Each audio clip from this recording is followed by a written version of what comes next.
Step 1, create a MIDI track. Name it external 1/machine 3. Do it like this.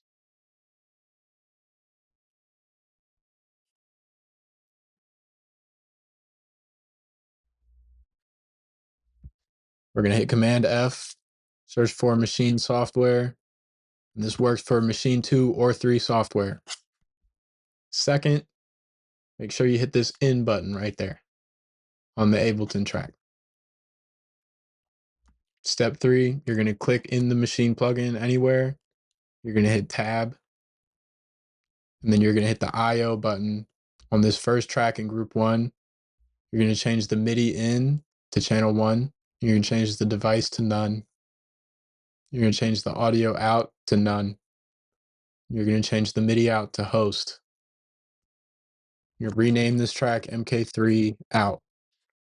You're going to rename the group MK3 out. Finally, you want to hit this little button right here, hit input, hit MIDI, and turn through off. Now, we're going to go back to Ableton. I'm going to create 3 new MIDI tracks. Next, I'm going to rename these 3 tracks. First one is going to be MK3 out. Next one is going to be keys out. And finally, keys plus MK3. I'm going to hit Tab to open the settings for these tracks. Hit Shift and select the last track. To select all of them, you're going to change the monitor to in.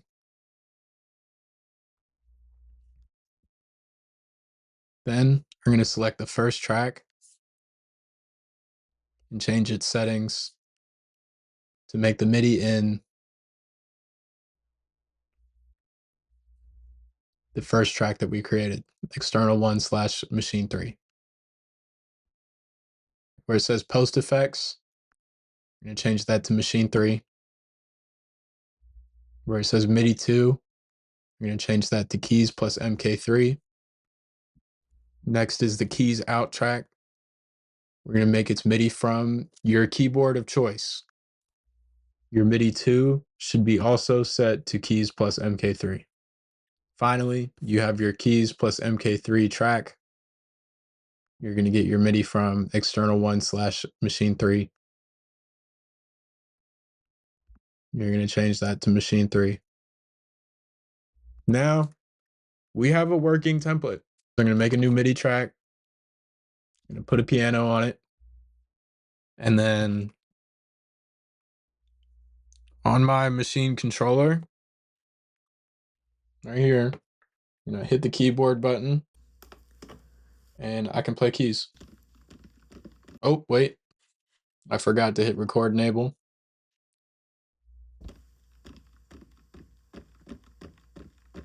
Oh, wait, I also forgot to make its MIDI input keys plus MK3.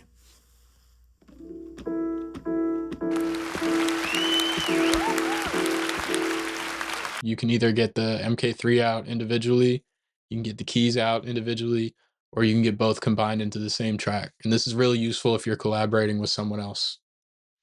All right, but as you can see, it's the normal machine device, no controller editor, no MIDI scripts.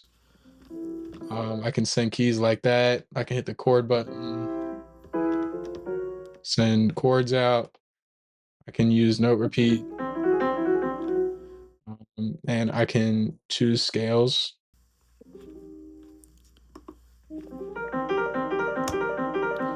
And send that MIDI to be recorded onto that MIDI track in Ableton.